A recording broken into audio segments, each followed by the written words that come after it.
Before you sleep in a hotel, ask yourself, do you know who owns it? It was a man who was coming home for his sister's burial. He got to his town late and the road ahead was dangerous and decided to lodge in a hotel. He called his wife before sleeping, and that's how no one heard from him again. That night, rain fell lightly. The road was dark. No street light. No cars moving. The hotel stood alone by the roadside. Old building. Quiet. Too quiet. People around the town call it Widow's Lodge House. But travelers don't know that name. They just see a cheap place to sleep. The man was tired. His sister was dead. His heart was heavy. He just wanted to sleep and continue the journey by morning. At the front desk was a woman, late 50s, always wearing a red gown, black scarf tied tight on her head. Her eyes were sharp and cold. She smelled of raw meat and smoke. She was a butcher. Everyone in town knew that. She sold meat in the market during the day. At night, she ran the lodge. She smiled slowly. Not a warm smile, a dry one. "Room is available," she said. The man paid. No receipt. She gave him a key. Room number 6. As he walked to the room, the hallway lights flickered. The walls were old. The floor made small sounds like someone was walking behind him. Inside the room was clean, too clean. No dust, no smell, just silence. He locked the door, sat on the bed, and called his wife. "I've reached a hotel," he said. "The road was dangerous. I'll continue tomorrow." His wife warned him, "I don't like your voice. Please be careful." He laughed small. "I'll be fine. I'll call you in the morning." That was the last time she heard his voice. Morning came. No call. Afternoon came. Still nothing. Night came again. His phone rang.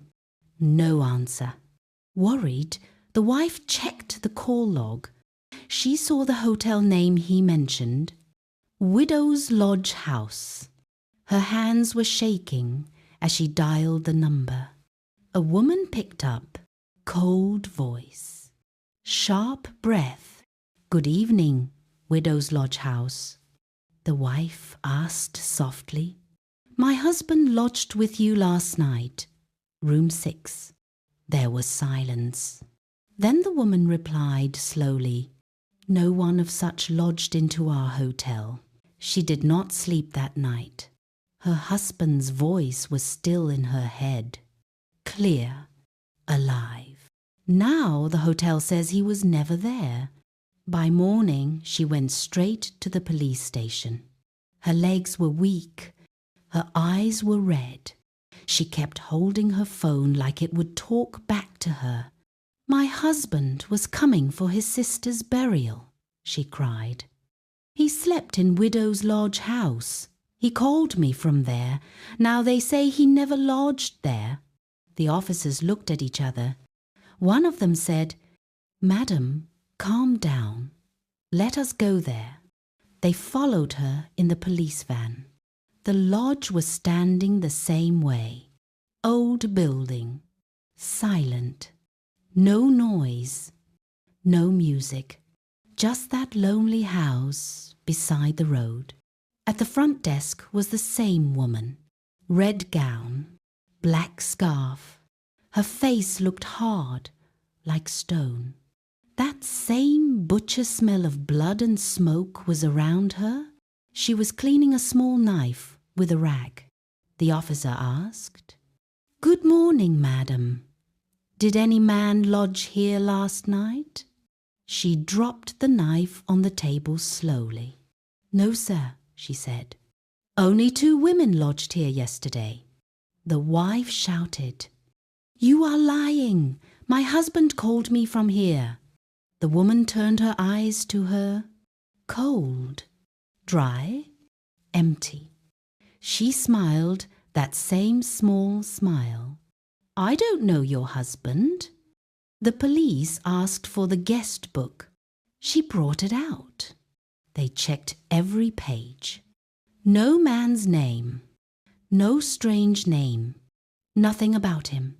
They went to room 6. The key turned easily. The door opened. The room was too clean.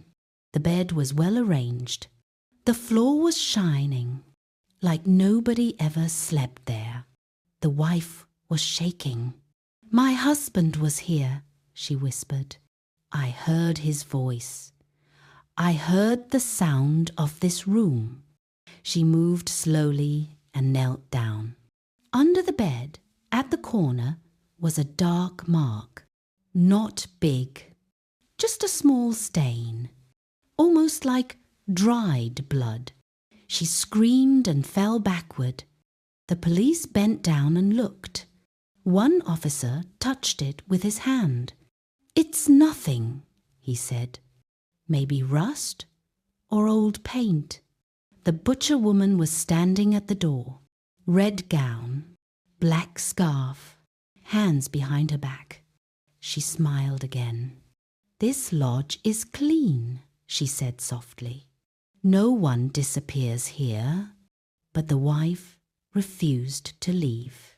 She knelt on that floor and cried like a child. "My children are waiting for their father. Please, just help me." Something in her voice broke the room. One young officer felt pity. He said quietly, "Let us check behind the lodge. Just small." The butcher woman's face changed for 1 second. Just 1 second. That was enough. They walked behind the building. Behind the lodge was her old butcher shed. Rusty door. Heavy smell. They opened it. Inside was a big freezer. Locked. The butcher woman shouted, "You have no right." They forced it open. Inside the freezer were black nylon bags. One officer opened the first bag. He screamed. Inside was a human hand. Another bag. Legs. Another bag. A man's shirt. The wife screamed when she saw the shirt. It was the one her husband wore when he called her. She fell to the ground. "My husband! My husband!" The butcher woman tried to run. The police caught her at the gate. As they handcuffed her, she started laughing. A dry laugh. "This lodge is for widows," she said. "They all die on the road. I only help them rest." They took her away.